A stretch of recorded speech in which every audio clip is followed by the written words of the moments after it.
This race was to leave most competitors with little time for reflection.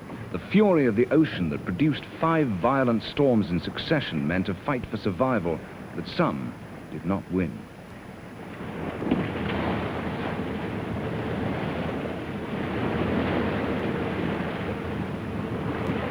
Your first warning of a storm coming is usually a swell running in from the westward. Once that swell starts running in, you know there's something somewhere about 200-300 miles away or even more, where the winds are fairly strong and obviously heaping up the seas. You then start seeing a very high, thin cloud layer of cirrus, which is the approach of a frontal system, and then this cloud gets thicker and lower. The wind starts increasing, usually from the south-southwest, and then the seas, of course, start building up with whitecaps. The swell then really means nothing, gets to local seas around you and start building up, and the wind slowly increasing until it may approach, say, a force 6 to 7, or then it may, if it's a fairly intensive depression, of course we can expect winds of force 8, 9, or even 10. When I see this coming, obviously I do get a lump in my throat, and I do start getting worried. You then become so busy trying to get the boat ready for it, sorting out your sails and reducing the amount of sail you have in readiness for the stronger winds, and battening everything down.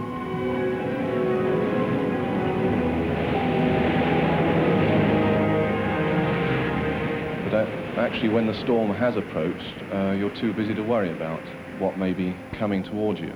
But certainly prior to it coming, that's the time when I fear most.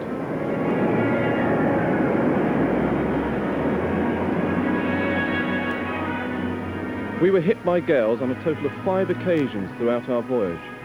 The worst one we suffered was 3 weeks out, about 300 miles southeast of Newfoundland. 25-foot, really confused and steep seas were running in on us, and the winds reached upwards of 50 miles an hour.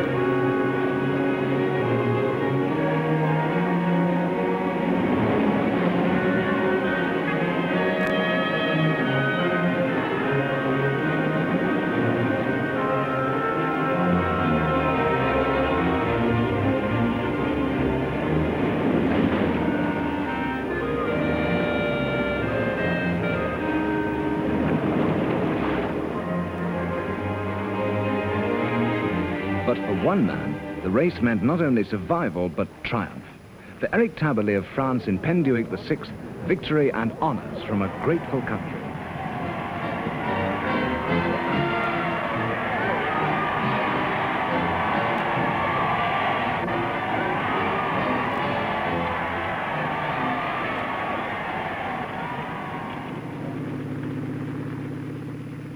Battered by storms and forced to put into port for repairs to his damaged masts, Colas was to finish second, but only 7 hours behind Tabarly. The leaders were home in 24 days, and for the majority, the lonely battle was to go on for another 2 or 3 weeks, and the only triumph, that over the ocean and themselves.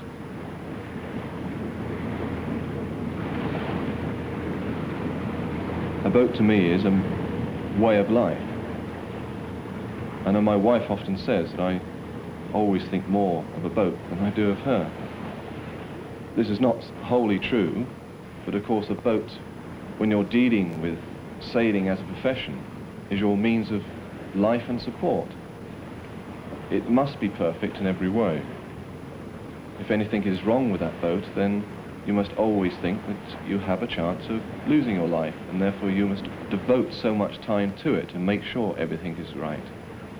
And this is possibly where a lot of sailing people do have troubles with their wives, when they devote so much time to sailing and to their craft. But really it is to make sure that you come home safely again. Newport, Rhode Island, after 42 days.